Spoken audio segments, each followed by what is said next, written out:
Welcome to R five TV. నేను Sumalatha. Lok Sabha panel speaker Bapatla parliament సభ్యులు తెన్నేటి కృష్ణప్రసాద్ గురించి ఆంధ్రప్రదేశ్ రాష్ట్ర ముఖ్యమంత్రి నారా చంద్రబాబు నాయుడు మాట్లాడుతూ, గతంలో నేను ముఖ్యమంత్రిగా ఉన్నప్పుడు ఒక కార్పొరేషన్ ఎండీగా ఎంతో సమర్థవంతంగా పనిచేశానని, అలాగే ఎస్సీ కమ్యూనిటీ నుంచి వచ్చింది ఇలా ఉన్నత స్థానంలో ఉండడం గర్వకారణమని తెలిపారు. ఒక ఎస్సీ కమ్యూనిటీ నుంచి వచ్చి ఉన్నతమైన విలువల కోసం పనిచేసిన వ్యక్తి. నేను సీఎంగా ఉన్నప్పుడు ఆయన ఇన్ఫ్రాస్ట్రక్చర్ డెవలప్మెంట్ కార్పొరేషన్ ఎండీగా పెడితే హైదరాబాద్ చూశాడు.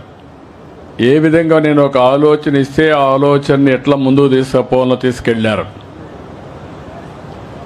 చాలా అరుదుగా దొరుకుతారు మంచి వ్యక్తులుగా ఉండి చెప్పిన పని కరెక్ట్గా చేయడం, స్ఫూర్తిదాయకంగా చేయడం, ప్రజల్లో మంచి పేరు ఉండడం, ఇవి చాలా తక్కువ మందికి ఉంటాయి. అతి తక్కువ మందిలో ఒక పెద్ద మనిషిగా అందరికీ మంచివాడుగా బ్రహ్మాండంగా పనిచేసిన వ్యక్తి కృష్ణప్రసాద్ గారు. ఆఫీసర్గా నేను ఆదరించాను 9 సంవత్సరాలు. తర్వాత నాకు 2019లో ఎంపీగా బాపట్లగా ఎవరిలో పెట్టాలి అని ఆలోచించినప్పుడు దానికి కూడా ఒక కారణం ఉంది. నేను రిజర్వేషన్లు మాదిగా మాలా అందరికీ ఏబిసిడి కేటగరైజేషన్ చేశాను. అది ఎప్పుడు చేశానంటే 96లో చేశాను, 97, 98 చేశాను. దాన్ని అమలు చేసిన తర్వాత నా తర్వాత అది కోర్టుకు పోయి సరిగా దాన్ని ఫైట్ చేయలేకపోతే మనం ఆ రిజర్వేషన్లు పోయినాయి.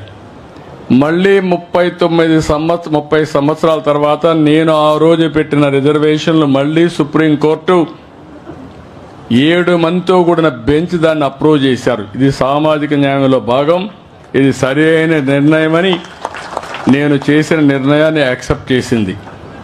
మళ్ళీ నేను ముఖ్యమంత్రిగా ఆ నిర్ణయాన్ని అమలు చేస్తున్నాను.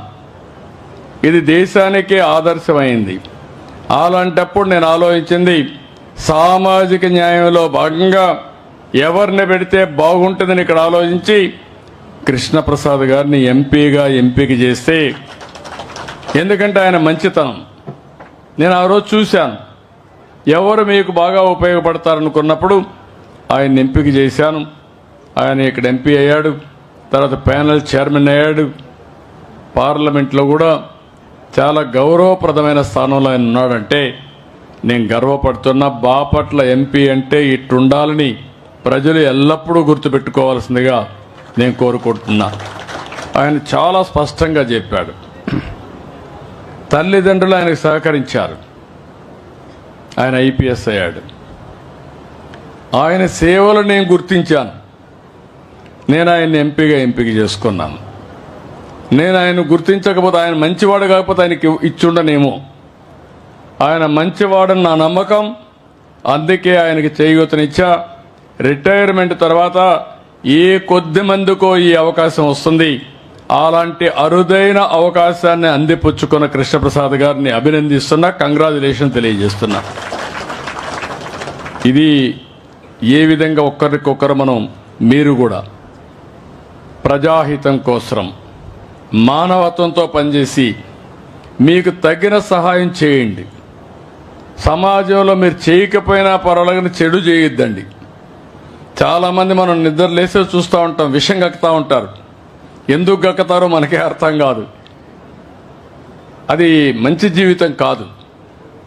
విషం గక్కేవాళ్ళు, చెడు ఆలోచించేవాళ్ళు ఎవ్వరు ఏం చేయక్కర్లేదు. ఆ చెడే వాళ్ళని